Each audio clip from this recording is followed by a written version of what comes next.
ሃይ ጋይስ እንዴት ናችሁ? ሚኖ ነኝ ከሚኖመንት ፋንዳሜንታልስ ኦፍ ዳታቤዝ ቻፕተር 1 ኢንትሮዳክሽን ቱ ዳታቤዝ ፓርት 1። በዚህ ቻፕተር የዳታቤዝ ኢንትሮዳክሽን ሀሳቦችን እናያለን። በተከታታይ 5 ፓርት ይህን ቻፕተር የምንጨርስ ነው የሚሆነው። ቤዝ የምናደርገው የአንደርግራጁዌት ተማሪዎች ወይም የዩኒቨርሲቲዎች ሞጁል እና ፒፒቲዎችን በተጨማሪ ዳታቤዝ ሲስተም ኮንሰፕት የሚለውን የአብርሃም ሲልበርችስ መጽሐፍ እና ፋንዳሜንታልስ ኦፍ ዳታቤዝ ሲስተም የሚለውን የለማስሪ መጽሐፍ ሪፈር እናደርጋለን። ብዙ ሞጁሎች በእነዚህ ቤዝ ስለሚያደርጉ ነው። በዚህ ፓርት የምናየው አንድ መሰረታዊ ቃላትና ፍቺዎቻቸውን፣ ሁለት ውሂብ ወይም ዳታ የምናደራጅበት መንገድ፣ እነዚህም በእጅ ማደራጀት፣ በባህላዊ መንገድ በኮምፒውተር በፋይል ማደራጀት፣ በዳታቤዝ ማደራጀት። እነዚህን አንድ በአንድ መግለጫቸውን፣ ጥሩ ጎናቸውን እና ጉድለታቸውን እንመለከታለን። ኦኬ፣ መሰረታዊ ፍቺዎቻቸውን እንመልከት። ዳታቤዝ ምንድን ነው? ዳታቤዝ በእውነታው የሚዛመዱ ውሂቦች ስብስብ ነው። በተጨማሪም እንዲህ ልንል እንችላለን፣ በእውነታው የሚዛመዱ ውሂቦች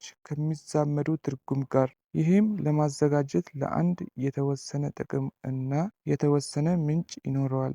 ለመለዋወጥ አመቺ እና የተጋጠመ በኮምፒውተር የሚገለጽ የደንበኞችን ውህብ እና ስለ ውህቦች ያሉ ውህቦችን የሚይዝ ነው። ይህ ለማንኛውም ስራ ክፍል በጣም አስፈላጊ ሲሆን ውህቦች በቋሚነት ለማከማቸት እና የተዘጋጀውን ውህብ ለማስተዳደር ኃላፊነት የሚወስድ ነው። ዳታቤዝ ምን ይገልጻል? ዳታቤዝ የእውነታውን ዓለም ነገሮችን ይገልጻል። አንድ ወይም የተወሰነ የዓለማችን ክፍል ሚኒ ወርልድ ወይም ዩኒቨርስ ኦፍ ዲስኮርስ እንለዋለን። ለምሳሌ በሰፊው ዩኒቨርሲቲ ውስጥ የተማሪዎች ነጥብ ብቻ የምናስቀምጥበት። ስለዚህ ዳታቤዝ የትኛውን የእውነታውን ዓለም ውህብ የምናከማችበት ነው። ስለ ዳታቤዝ ይህን ያክል ካየን ስለ ውህብ ወይም ዳታ ትንሽ እንመልከት። ውህብ ወይም ዳታ ምንድን ነው?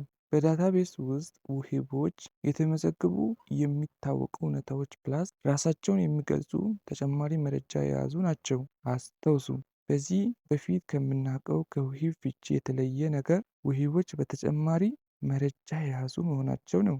ኢምፕሊክት ሚኒንግ ማለት ሜታዴታ ማለት ነው። ሜታዴታ ማለት ስለ ውሂቦች ያለ ውሂብ ወይም የውህብ ማብራሪያ ማለት ነው። ይሄ ሜታዴታ በዳታቤዝ ካታሎግ በሚባል ቦታ ተደራጅቶ ይቆያል። ሌላው ዲቢኤምኤስ ምንድን ነው? ይሄ ዳታቤዝን ለመገንባት እና ለማሻሻል የሚያገለግል የትዕዛዞች ስብስብ ወይም ሶፍትዌር ነው። ይሄ እንዳልኩት አንድ ዳታቤዝ ምን እንደሚይዝ ለመናገር፣ ሁለት ለማሻሻል፣ ሶስት የተፈለገውን ውሂብ ከዳታቤዙ ለማውሰድ፣ አራት ውህብን በዳታቤዝ ለማስተዳደር ያገለግላል። እነዚህ የእሱ ምሳሌዎች ናቸው። በደንብ እዩዋቸው። ዳታቤዝ ዲፋይኒንግ ማለት እነዚህን ስናደርግ ነው። የዳታ አይነቱን፣ የዳታ አቀማመጡን እና ዳታ የመያዝ ትዕዛዞችን ፕላስ ለመያዝ ማሟላት ያለብንን ነገር ስንለይ ነው። አስተውሉ፣ መጀመሪያ እንዳልኩኝ ይሄ ሙሉ በዳታቤዝ ካታሎግ ውስጥ ይከማቻል። ኮንስትራክቲንግ ማለት በአካል ዳታውን በዳታ ማከማቻ መሳሪያዎች ማስቀመጥ ነው። በማኒፑሌቲንግ የሂደት ስራዎች ይሰራሉ። እነሱም የፈለግነውን ዳታ ማውሰድ፣ ማሻሻል፣ ማስገባት፣ ማስወገድ ነው። ይህም የተዛመዱ መረጃዎችን ለማውሰድ እና ይዘቱን ለመጠበቅ ያገለግላል። ይችን በደንብ ያዙ። ኪዌሪንግ ማለት የተወሰነ የፈለግነውን ዳታ ከዳታቤሱ ፈልጎ መውሰድ ነው። ጀስት ሰርችንግ ማለት ትችላላችሁ። የዳታቤዝ ሲስተም ማለት ይሄ ዲቢኤምኤስ ሶፍትዌሩን እና ራሱን ዳታውን ጨምሮ የሚይዝ ነው። ኦኬ፣ ውሂብ የምናደራጅበት መንገዶችን እንመልከት። እነዚህም ውህብን ከወሰነው ጊዜ ጀምሮ እስክናጠፋ ድረስ ለማስተዳደር የምንጠቀማቸው መንገዶችና ሂደቶች ናቸው። ኦኬ፣ በእጅ የምናደራጅበት መንገድ። በዚህ ውህቦችን የምናደራጀው ጥንታዊ እና የቆዩ መንገዶች፣ እነዚህም በካርድ እና በወረቀት ምንም የተቀላጠፈ በራሱ የሚሰራ መሳሪያ የማንጠቀምበት ነው። ይህ በተጨማሪ ሃንድ ኦን ወይም እጅ የማይለይበት መንገድ ይባላል። ምክንያቱም ሁሉም ስራ ሰውን ስለሚፈልግ ነው። የዚህ ጥሩ ጎኖችን ስናይ ብዙ ወጪ አይፈልግም፣ ምክንያቱም የምንገዛው ማሽን አይኖርም። ሁለት ለመገንባት ቀላል ነው፣ ብዙ የተወሳሰበ ነገር የለውም። ሶስት ሙሉ በሰው ስለሚሰራ በማሽኖች ምክንያት የሚመጣ ስህተት አይኖርም። አራት ለክህሎታዊ ብልሽት ተጋላጭ አይሆንም፣ ምንም ቴክኒካል የሆነ ነገር ስለማንጠቀመው ነው። አምስት ለውጥን ይቋቋማል፣ የፈለግነውን ያክል ማቀያየር እንችላለን፣ ምክንያቱም ምንም ዳታው ከዳታው ጋር መዛመድ ስለሌለው፣ ማለት አንዱን ስንቀይር ሌላ የሚበላሽ ነገር ስለሌለ። አስተውሱ፣ እነዚህ ሁሉም እውነት የሚሆኑት በቀላል እና በጊዜያዊ ስራዎች ነው። የዚህ ጉድለቶችን ወይም ሊሚቴሽኖችን አንድ ለስህተት ተጋላጭ ነው። ሁለት ለማሻሻል የፈለግነውን ዳታ ለመውሰድ እና ለማስተሳሰር አስቸጋሪ ነው። ሶስት ወደ ተዘጋጀ መረጃ ለመቀየር በጣም አስቸጋሪ ነው። አራት አሻግሮ ማየት ወይም ማመዛዘን አስቸጋሪ ነው። አምስት የደህንነት እና የማዛመድ ችግር አለ። ኦኬ በባህላዊ መንገድ በኮምፒውተር በፋይል ማደራጀትን ይሄ ውሂብ ለማደራጀት ኮምፒውተርን ይጠቀማል። ይሄ በተጨማሪ ኮምፒውተር የሚጠቀም ቢሆንም በአንድ ቁጥጥር የሚሆን አይደለም። ዝም ብሎ በተለያዩ ቦታ አከፋፍሎ ማስቀመጥ እንጂ። ይሄ የተለያዩ ስራ ለሚሰሩ ክፍሎች ያላቸውን ዳታ በተለያየ ምንም ማዛመድ የሚያስተዳድሩ ነገሮችን ባልያዘ ፋይል የዳታቤዝ ትዕዛዞችን ሳንጠቀም ማስቀመጥ ነው። በዚህ ሁሉም ክፍሎች በራሳቸው የራሳቸውን ዳታ ስለሚያስተዳድሩ ይሄ ደጋግሞ ለዳታ መደጋገምና ወጥ ለመሆን ተግዳሮት ተጋላጭ ነው።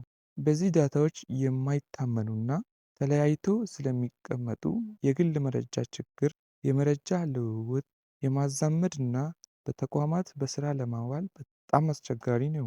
እነዚህም በደንብ ያዙ። ይሄ አፕዴት ወይም የለውጥ ችግሮችን ያመጣል። ሶስት የአፕዴት ችግሮች አሉ።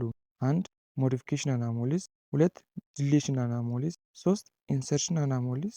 አንድ በአንድ እንመልከታቸው። ሞዲፊኬሽን አናሞሊስ ማለት አንዱ ክፍል የተወሰነ ዳታ ቀይሮ ግን ከሌላው ካልተቀየረ በተለያዩ ክፍሎች የተለያዩ ዳታ ሲኖሩ ነው። ስለዚህ ያ ችግር ሞዲፊኬሽን አናሞሊስ ይባላል።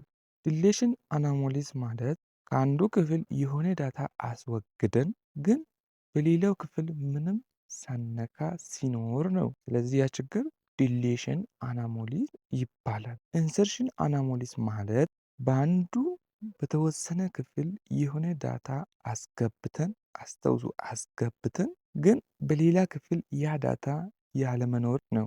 ስለዚህ ያ ችግር ኢንሰርሽን አናሞሊ ይባላል። የዚህ ጥሩ ጎኖችን አንድ በዚህ እያንዳንዱ ክፍሎች የተሻለ ስራ የመስራት ብቃት እና የመስራት ፍጥነት አለ። ምክንያቱም ቁጥጥሩ በአንድ ስር ስለሌለ። ሁለት ይሄ የተለያዩ ክፍሎች የራሳቸውን ዳታ ባለቤትነት ያደርጋል ወይም ይሰጣል። ሶስት ዳታ ማግኘት በዚህ ቀላል ነው። አራት ዲቢኤምኤስ ሶፍትዌር ለመግዛት የሚወጣው ወጪ የተለያዩ ክፍሎችን ለማዛመድ ስንል የምናመጣው አወዛጋቢነት እና ብዙ የኃይል ፍጆታ ይቀንሳል። የዚህ ጉድለቶች ወይም ሊሚቴሽንን አንድ የዳታ መደጋገምና ወጥነት ችግር አለ። ምክንያቱም በተለያዩ ክፍሎች የአንድን ድርጅት ዳታ ስለምናስቀምጥ ነው። ሁለት ይሄ የተፈለገውን ዳታ ብቻ ለተፈለገው ሰው ማሳየት አይችልም። ማለትም ለምሳሌ ያ የያዘው የአስተማሪ እና የተማሪ ዳታ ቢሆን የተማሪውን ዳታ ለተማሪው የአስተማሪውን ዳታ ለአስተማሪው ማሳየት አይችልም። ሶስት የዳታ መለያየትን ያመጣል። አራት ዳታዎችን ማዛመድ በዚህ አስቸጋሪ ነው። አምስት የደህንነት ችግርና በአንድ ጊዜ ብዙ ሰው ዳታውን የመጠቀም ችግር አለ። ማለትም በአንድ ጊዜ ብዙ ሰው አንድ ዳታ መጠቀም አይችልም። ኦኬ ወደ በዳታቤዝ ማደራጀት ስንመጣ ይሄ ብዙ ላስት ያየናቸውን የሁለቱም አፕሮች ሊሚቴሽኖቻቸውን በብዙ የሚፈታ ሞስት ፖፑላር የሆነና በዚህ ጊዜ የምንጠቀመው አፕሮች ነው። ስለዚህ አፕሮች በሰፊው በዚህ ኮርስ የምናይ ነው የሚሆነው። ኦኬ በዚህ ዳታ ለተጠቃሚዎች በቴብል መልክ ተደራጅቶ ይቀርባል። ይሄም ሪሌሽን ይባላል። ይሄ የአንድን ድርጅት የዳታ መዛመድን እና መለዋወጥን በጣም ግልጽ ያደርጋል። ይሄ በተጨማሪ አንድ በአንድ ቦታ አደራጅቶ ብዙ ተጠቃሚዎች በአንድ ጊዜ ይገለገላሉ። ይሄ ስትራክቸርድ ስኪማ የሚለውን ሀሳብ የዳታ ተጠቃሚዎች የመጠቀም ገደብ ለማስቀመጥ ይጠቀማል። ማለትም የአስተማሪውን ዳታ አስተማሪ ብቻ እንዲጠቀም፣ የተማሪውን ዳታ ተማሪ ብቻ እንዲጠቀም ያደርጋል። ዳታቤዝ በእውነታው የሚዛመዱ መረጃዎችን፣ በእውነታው የሚዛመዱ ኦብጀክቶችን ወይም ኤንቲቲዎችን፣ ስለ እነዚህ ኤንቲቲዎች ያሉ ተጨባጭ መረጃዎችን ወይም አትሪቢዩቶችን፣ በአትሪቢዩቶች እና በአትሪቢዩቶች መካከል ያሉ ግንኙነቶችን ወይም ሪሌሽኖችን።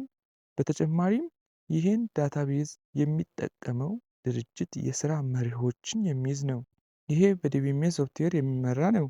ይሄ ዳታዎችን እንደ አንድ የሚለዋወጥ የድርጅት ሀብት እንዲሆን ያደርጋል። አስተውሉ፣ ፕሮግራም ዳታ ኢንዲፔንደንሲ ማረጋገጥ የዚህ አፕሮች ዋና ዓላማ ነው። ማለት ምንም የሚሰራው ስራ ወይም አፕሊኬሽን ሳይቀየር ግን ውስጥ ዳታው ላይ ያለ ዳታ ስናቀያይር ነው። ቆይ ቀለል ላድርገው። ለምሳሌ አንድ የህዝብ አመላላሽ መኪና እንውሰድ። ምንም መኪናው ህዝብ አመላላሽነቱ ሳይቀየር ጀስት ውስጥ ላይ ፍጥነቱን ለመጨመር ሊሆን ይችላል። በየትኛው ምክንያት ውስጥ ኢንጂኑን ወይም ጎማውን ወይም ፍሬኑን ብንቀይር ማለት ነው። ዳታቤዝ አፕሮች ይህንን እንድናደርግ ይፈቅዳል። የዚህ ጥሩ ጎኖችን አንድ ወደ ሰው ልዩ ቋንቋ የቀረቡ የተሻሉ መሳሪያዎችን በመጠቀም ከዳታችን በቀላሉ መገናኘት እንችላለን። ሁለት በማስቀመጥ በማበልጸግና በማሻሻል የሚመጡ የድግግሞሽ ጉልበት መቆጣጠር አለ። ሶስት ለብዙ ተጠቃሚዎች አንድ ዳታ ማድረስ አለ። አራት የዳታ ቋሚነትን ማረጋገጥ። አምስት ስትራክቸርድ ስኪማ በመገንባት ተጠቃሚዎች የዳታችን የተፈለገውን አካል ብቻ እንዲያዩ መፍቀድ። ስድስት የሚፈለገውን ዳታ በቀላሉ ለማግኘት በተደራጀ ማስቀመጫ ለማስቀመጥ ስትራክቸር መስጠት። ሰባት መልሶ የመገንባት እና ደህንነቱን የመጠበቅ አገልግሎት መስጠት። ስምንት ለተለያዩ ክፍል ተጠቃሚዎች የተለያየ የመገናኛ ፊት ገጽ ማዘጋጀት። ዘጠኝ በጣም አስቸጋሪ የሆኑ የዳታ ግንኙነቶችን መግለጽ። 10 የዳታውን ግኝት እና መጠባበቂያ ቅድመ ሁኔታዎችን ማዘጋጀት። የዚህ ጉድለቶችን ወይም ሊሚቴሽን አንድ ለመገንባት እና ለማስተዳደር አወዛጋቢ ነው። ሁለት የድሮውን ስርዓት ለመቀየር የምናወጣው ወጪ በጣም ከባድ ነው።